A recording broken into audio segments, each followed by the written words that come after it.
That had even jaded New Yorkers scratching their heads. A mysterious, silver, shiny object or object. Egan described Gacy as rational, premeditated, and evil, who killed his victims like the nation. 900 people killed, including hundreds of children, and a U.S. congressman at the order of a Area religious 51 leader. was actually started as a joke, but now officials are growing worried that people will start to follow through. Yeah, it was almost exactly 5 years ago. I shall call him Mini-Me. We're doing it. We're doing it. We're rolling. Here. For a motherfucking mini. Motherfucking mini. Oh boy, we shouldn't sing it. Oh boy, we should stick to our day jobs. It's fine. No. Well, as you may know, we typically record our mini-sodes for Who Fucking Knows. This is Who Fucking Knows. If you don't know, fucking figure it out. Hello.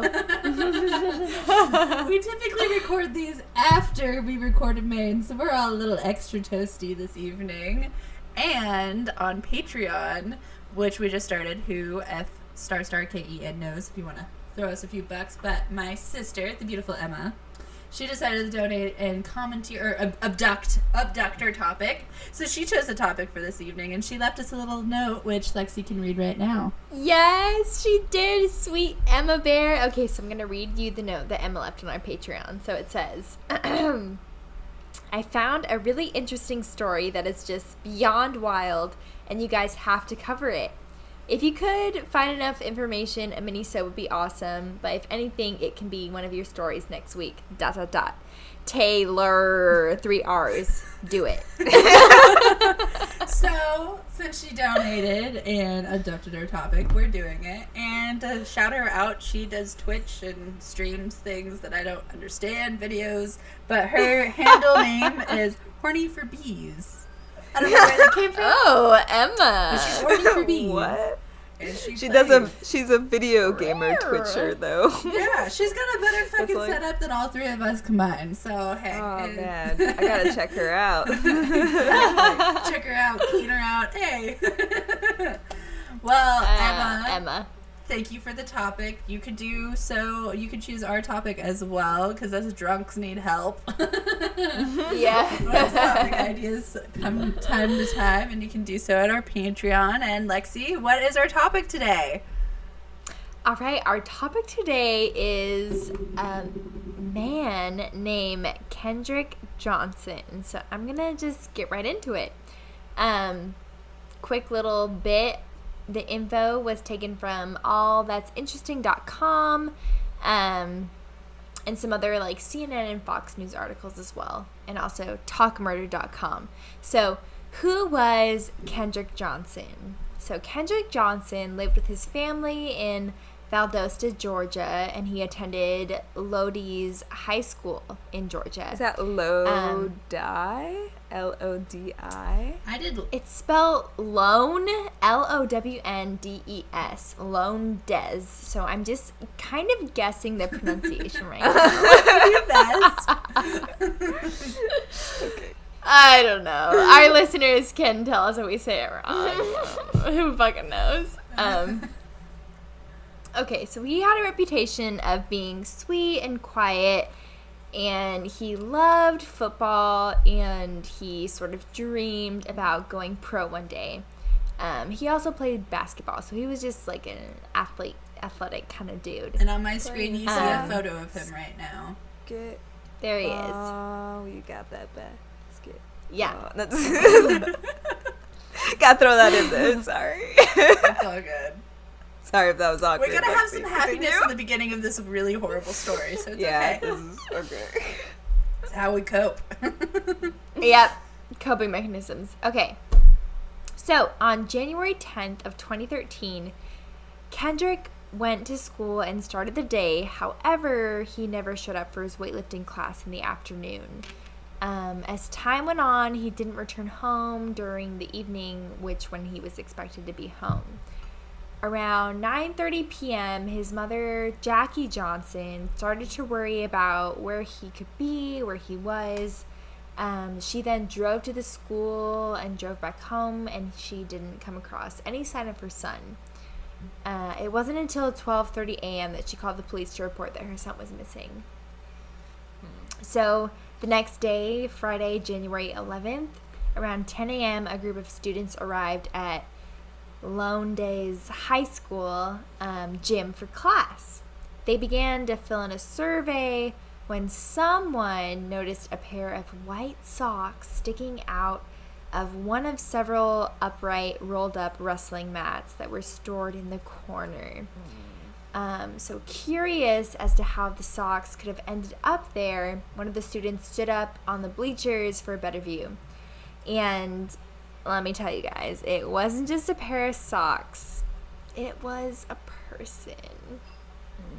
So, yeah, Kendrick's body was essentially rolled up in this wrestling mat, and I can't remember if we show these photos or not. I'm really showing them right now. You can see his feet poking out from them, and it's real fucked up. They're really disturbing. Yeah, so one of the coaches, Coach Pipelo, frantically began to overturn the mat so he could get the student that was rolled up in the mat out of the mat. And while another student at this time was calling 911. So Coach Pipelo attempted to pull the person out of the mat, but quickly realized that he was probably too late. The person inside the mat was dead. So police and medical personnel dispatched, and the school was locked down till around 11 a.m. in the morning. So there are several security cameras throughout the school that the police looked at to track down Kendrick's way to the gym. And then they also interviewed every student who visited the gym that Thursday and Friday. From statements and security footage, police were able to confirm that Kendrick had been to class in the morning and he had walked from the gym at 1:09 p.m. Though there were several cameras in the gym, none were positioned to capture Kendrick's final movements, however. Instead, they showed him walking off to the right-hand corner of the gym and the place where the mats were stored, so he was walking to that corner where the mats were. Other students appear on CCTV imaging entering the gym just minutes later. So after investigators spoke to other students, the police discovered that some of them used the mats to store their belongings as a way to avoid paying a charge of the lockers. So that school charged for locker usage. Taylor notes. Taylor's notes. Of like reassurance that did actually. It's kind of weird because like our high school didn't have lockers, so we didn't even have the option have to lockers pay for them or anything. School. We just carried everything. What about you? Yeah. My school had lockers. Everyone had their own locker, and it was by alphabetical order, so mine was at the very, very, very end, because my last name is Zuniga. It was like the last locker in the school, and I was like, alright, cool. That's funny. It's fucked up that they have to pay for their own locker, though. Yeah, that's yeah, it is a little bit. So Kendrick and another student shared a pair of shoes that they would keep in a mat, in one of the wrestling mats, so that they could take turns wearing them. The wrestling mats were usually stored on their side, but Kendrick and his friends, to reach and grab in the shoes easily, would, store them on their side. But over Christmas break... Bad sentence by Taylor. I'm improvising. If you haven't caught on now, Taylor wrote all the notes for this minisode like a freaking G. Thank you, Taylor. This might be my first time reading it. I'm like 3 beers in. That's fine. Okay. Over Christmas break, the mats, which are usually horizontal, were turned vertically and placed up sort of next to the wall. So police concluded that in his haste, Kendrick climbed over several vertical mats to reach the one with his shoes instead of moving them out of the way. Unable to tilt the mats, he instead reached down inside and accidentally got stuck. Stuck in a tight space, upside down, no way to get out. He suffocated with the official cause of death declared as potential asphyxiation. Positional. Yeah. Potential positional. Sorry. Potential positional. I'm just saying potential because I don't fucking think that's what it was. Okay? I think he was murdered. They came to this conclusion 24 hours after the investigation got started, which is pretty fucking soon. I, for one, think these cops need to do some more investigation. So, yeah. Taylor, take it away. Taking it away. So let's break down the crime scene of when the cops first arrived and everything, right? And so the photos that I showed are what were online of him being in the tubes and everything like that. But if the coach frantically tried to unroll the mat and everything like that to try and get it, like maybe he was trying to pull him up and realized that he was stuck and maybe cold or something. But like I'm having a hard time to like see the photos that we saw that I posted of him rolled up to it, and then a coach tried to like get him out but still have those photos. So anyway, there's a lot of like question marks around the crime scene that were never explained or properly addressed. So information about the actual crime scene seems to be a bit jumbled. Here are a few things that stuck out odd. Photos and video from the gym show a sneaker and a sweatshirt, both stained red, lying a few yards from Kendrick's body. That was found rolled up in the mat. Investigators said that the red substances were not blood, so neither was collected as evidence. However, if you look at this picture of the goddamn shoe, it's sitting on top of what looks like fucking blood. Like, yeah, it looks like blood. A lot of things can look like blood, but that looks like blood. And notice how this shoe doesn't have any blood whatsoever on it. It looks like it's just placed on top of it. That's a weird thing. And as my frantic notes after it said, the shoe was on top of the red stuff, deemed not blood, but probably blood-like come on. It's not covered in blood like the ground. So it's a little weird.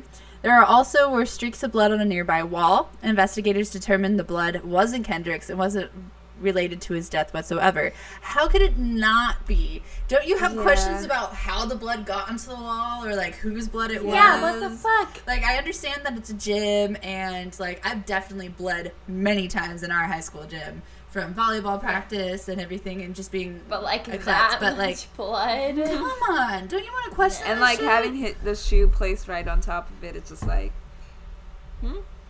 And then there's another shoe that pops up that has what looks like the same blood-like substance on it, splattered on it, yet it's not bagged, it's not taken in for evidence, it's just left there.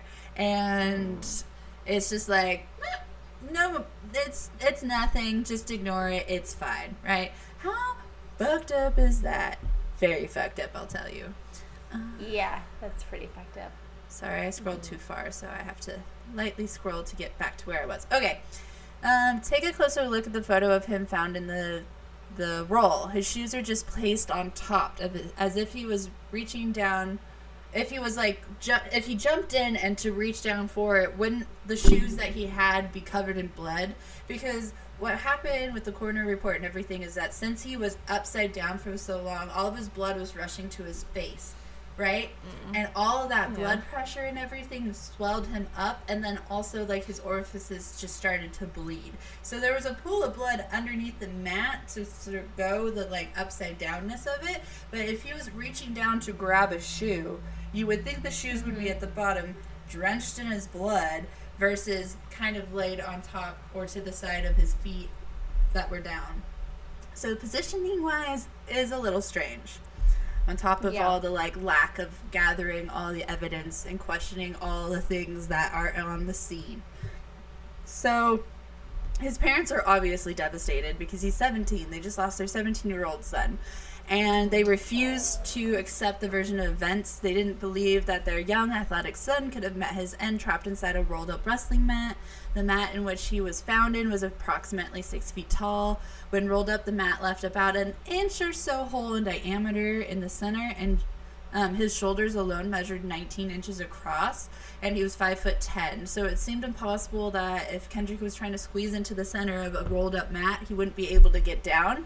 Like maybe you could scrunch up with something like that, but like it'd be very awkward, and I don't think any, like, sane person would be like, let me scrunch myself up to try and reach the shoe, and I won't get stuck. Like, you don't really do that. And so his parents argued that his size versus the size of the mat alone was enough to debunk the investigators' case. Here's a little picture of him and his mom. Nope. Here's a picture of him and his mom. And the Johnsons also believed that the sheriff's department was too quick to rule out foul play as the cause of death. Considering that within 24 hours, like Lexi said, of finding Kendrick, they concluded it was an accident.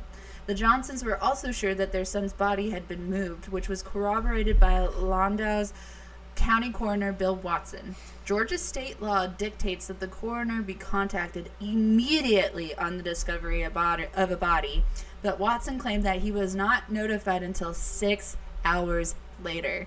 Furthermore... What the fuck? Yeah. Furthermore, the Johnsons argue that if this was an accident, how could no one have heard Kendrick call for help in a high school of over 3,000 students? So Kendrick's parents decided to release a photo to the media of their son's face as he lay in the funeral home. These photos we will not show because they are very graphic, and it's very easy just to Google to see it if you want. I'm not going to force that upon anyone who doesn't want to see it, but the photo in which Kendrick's face is extremely swollen almost doesn't look like human. It's just so bruised. Oh God, they're on our drive. Oh my God. Yeah, I'm sorry. I made you guys see them. But holy shit. Lexi's response is pretty much the average response, and it kind of horrified the public, and it pushed them to go, hey, we need to figure out what the fuck happened to this boy, because he didn't deserve to. No one deserves to die like this, but like this is just this is too much. 17-year-old. So with all of this backing, in May of 2018, it happened in January, and now we're in May, so just 4 months later, a judge granted Kendrick Johnson's body to be exhumed. A private pathologist was hired, Dr. William Anderson. Dr. Anderson concluded that Kendrick's death was no accident, but he had been the cause of death was by a karate-like chop to the neck. The discovery also raised suspicion because the body didn't have any organs in it. Wait, what? His organs had been removed and replaced by newspaper. There are two stories as to why there weren't any organs. I'm not really sure what is real or not because, like I said, I jumped between so many articles to find all this information, and it's this story said this, which seems more likely, but then there's this story here that was also amongst a couple other stories. So theory number one is that the Georgia Bureau of Investigations, GBI, who did the initial autopsy and the investigation with the sheriff's office, claimed that when the body was sent to the funeral home after the first autopsy, which they did and claimed that there was no foul play, his organs had been put back inside the body. The coroner said that these organs were not sent to the funeral home because they were too decomposed and were instead disposed of beforehand. The funeral home said that it received the body without organs and replaced with paper or sawdust, which is common practice while embalming a person, but not necessarily something that you want to do, right? So this was not relayed to the family when they put their son to rest. So it was complete shock that they found the body without any organs, and it's like the people who did the initial investigation was like, no, the organs were there, but the coroner who did the autopsy and everything was like, no, they weren't, they were really bad. Funeral home's like, I can't, I got an empty body and this is what I did with it, right? The second theory was more so of a rumor from my understanding, but that I'd throw it out there anyway, is that the funeral home harvested the organs for an illegal harvesting ring. So that's also a side note that could be explored but isn't.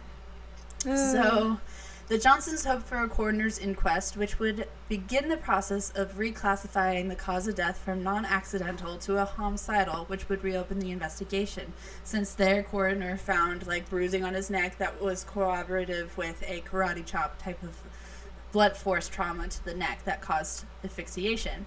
The request was denied, even though the initial coroner, Bill Watson, had originally expressed a lack of confidence in the sheriff department's handling of the case. So the first person who did the autopsy is like, Yeah, I didn't see any cause of, like, foul play, but I don't trust the sheriff's office for doing this shit. And then the second person who was hired by the family is like, no, this was foul play. And all of this was not necessarily circumstantial, but there was nothing else to corroborate with it, and so it was denied a reopening or a reclassification of what the cause of death was. Angela, take us away. All right, so the plot thickens. It turns out the whole hour of footage from the gym was missing right at the time, which would have shed light on what happened that day. And we'll get back to that, but keep that in mind. So in 2014, the Johnsons filed a wrongful death suit against the school's officials, alleging that Kendrick had been harassed by a white student, which went neglected by the school, perhaps due to his race. Ebony.com described the murder of Kendrick to have been at the hands of two white brothers. No names were given, but the descriptions of these brothers closely resembled that of Brian and Brandon Bell, which led the Johnsons to suspect that Brian and Brandon had killed Kendrick. Brian and Kendrick had been friends for many years, though they had a very public falling out that ended with a scuffle on the school bus about a year prior to Kendrick's death. But according to friends and classmates, they had since made up, though had drifted apart. So there's some pictures. Taylor's going to pop them up of Brian and Brandon. Did you do that? Yeah, Brian's on the left and Brandon's on the right in both the photos. Cool. So, fun fact about these two brothers, their father works for the FBI. Yeah. Imagine where this is going. If you need some connections to get you out of a situation, the FBI is not a bad connection to have. Fucking FBI. So back in 2013, on the fateful January 10th morning, Brandon was reported to be on a school bus going to a wrestling tournament in another town. So that is his alibi. Witnesses gave mixed times on when the bus left the school. Some students said it left around 10 a.m., others at 12:30. It was scheduled to leave at 4 p.m. The bus driver said they left at 1:30 p.m. The last time Kendrick was seen on the CCTV tape in the gym was 1:09 p.m. So, if they left at 4 p.m., like it was scheduled, then they would have had plenty of time to do what they had to do, or what they did. And the bus driver said 1:30 was when they left, which in my opinion was the one to trust the most, because he's the one who was all like driving and shit. And that still like gives a window of opportunity. Sorry to cut in. So the coach's last phone tracking in Valdosta, Georgia at 1:20. So Taylor's note, not positive. The exact time couldn't be found in the article again to confirm, but it was 1-something p.m. And he checked the team at 4 p.m. in a town 90 miles away. Brian, the former friend of Kendrick, was caught on CCTV in class on the other side of campus. So both brothers have an alibi as to not being in the gym per se. But this upcoming segment that Angela is about to talk about, there's no clear understanding of where exactly where Brian is in this film, in the CCTV footage. I'm not clear about that, but Angela, talk about it. Sorry. So in August 2015, the Bell brothers had an interview with the Daily Mail. Brandon addressed some surveillance footage that had showed him near the gym and a spot on his white hoodie. Many people, when looking at the photo, say it's a blood stain. Brandon said that it was the logo that said RLX. The footage was from the day that Kendrick went missing / died, but it was unclear at the time. So as you can see, there's like a mark on his sleeve in the photo. It's really grainy, but that's what people are assuming is the blood. But as you can see with the sweater, it's an RLX with a red X, so it's possible that it's just the label of it, but who fucking knows, right? Who fucking knows what's on the other side of that sleeve, because like the way the sleeve is folded and stuff. But this interview was taken right after there was a raid on the Bell family. The raid took all of the family members' computers, phones, and other stuff of that nature. No evidence was found in relation to Kendrick's case, other than confidential information with their attorneys in regards to Johnson's lawsuit against them. In June 2016, the Department of Justice announced no charges would be filed against anyone in relation to Kendrick Johnson's death, considering there was insufficient evidence to support federal criminal charges.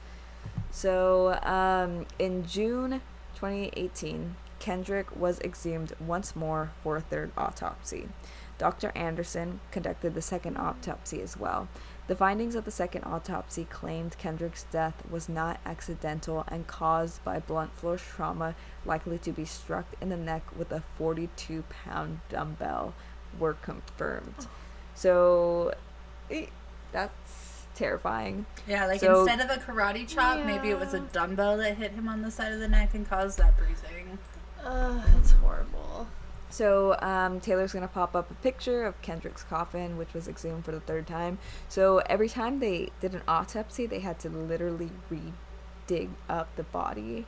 Yeah, and there was like an interview where his mom was just like, I feel like every time that we have to bring my boy's body back to the surface, I'm losing him again. And each time it's always because I want more answers. I want to have more answers. And each time leads to just so many blank, like, who knows, more questions. And it's just sad. So Kendrick's parents hoped that with the results of this third autopsy, the surveillance footage which they were convinced had been tampered with, and the mishandling of evidence at the scene, like everything that wasn't looked into, Taylor's note, would be enough to reopen their son's case. It doesn't appear that their quest for answers will be answered. Hey! You know? That's so poetic. To this day, they're still looking into things and suing the shit out of people. So a little back note on that is that they've literally been suing everyone that could possibly be part of this case, from the Bell family to the superintendent in the school system and about 38 other people as well. And so they've just been trying to get answers, and then they're also suing people. So that's why I added that, by the way. So, did one or both of the Bell brothers do something to Kendrick and their father that worked in the FBI cover up their tracks? Was this just a horrible accident that happened? Who fucking knows? Who fucking knows? Unsolved. That's so crazy. But, like, my overall feelings about this case while doing the research and reading over all the notes and everything is like, okay, why didn't they take such special care with this, since not only is it a teenager and it's in a high school, but, like, they didn't bag up all the evidence around the scene. There was a lot of question marks. There's an hour of footage off, and we didn't get into it, but there was also like a YouTube video that I went on to that broke down the footage. It's super grainy, so we're not going to play it because it's really hard to really see anything on the footage. But, like, the footage in the hallway that we mentioned of him going to the gym was 30 minutes ahead of the footage that was inside of the gym, like the timestamps. So it's possible that he was in the gym sooner than stated. So even if the bus left at 1:30 and he was last seen on the tape at 1:09 via the gym, it could have been 1:39. Or, excuse me, it could have been 1:20. like 2? Like a 2. It could have been like noon. Excuse me. It would have been back in time, 12:39? Yeah, it would have. Yeah. So if he had entered the gym at that time, then there's a bigger window of opportunity without the alibi of Brian or Brandon, whichever one it was, that could have done it. And the fact that his dad, their dad, is an FBI agent is just like a lot of weirdness surrounding this fucking case. So, Emma, good topic. Yeah. Thank you, Emma. We love you. I feel like these guys, they were like friends, and then I feel like one of the brothers did it, but the other brother wasn't involved.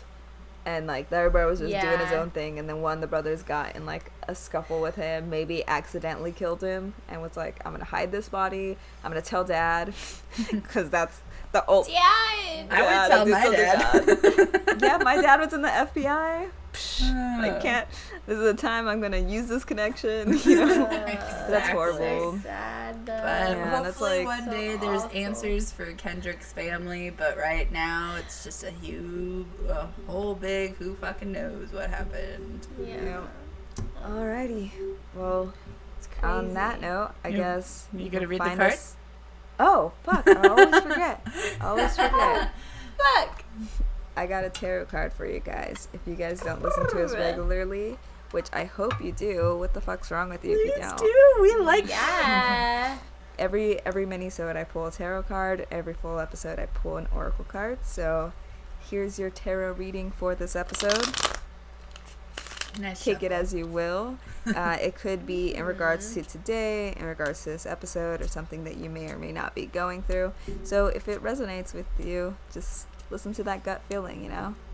So I'm gonna pick this card. Ooh. So Judgment. Ooh. I was excited because it was a major Connor card, but let's see. Don't judge us harshly, judge us nicely. That's what it means. Yeah, just a little bit of judgment, not a lot. So that's needed. meanings for this card. It says going through the process for spiritual renewal. That's a very positive outtake on it. Self-assessment and repentance, having true remorse, regret, and sorrow for any past wrongdoing. Sins are forgiven through grace. Spiritual healing, no longer burdened by the weight of past sin. Shedding your old self so you can move on or transform. So that's pretty cool. Be a butterfly, y'all. I like it. Metamorphosize. Just come to terms to whatever it is you're holding on to, you know? That's the only way you're going to get past it. You got this. All right. Yeah. On that, And cheers to next cheers. week. Bye. Boo. Bye.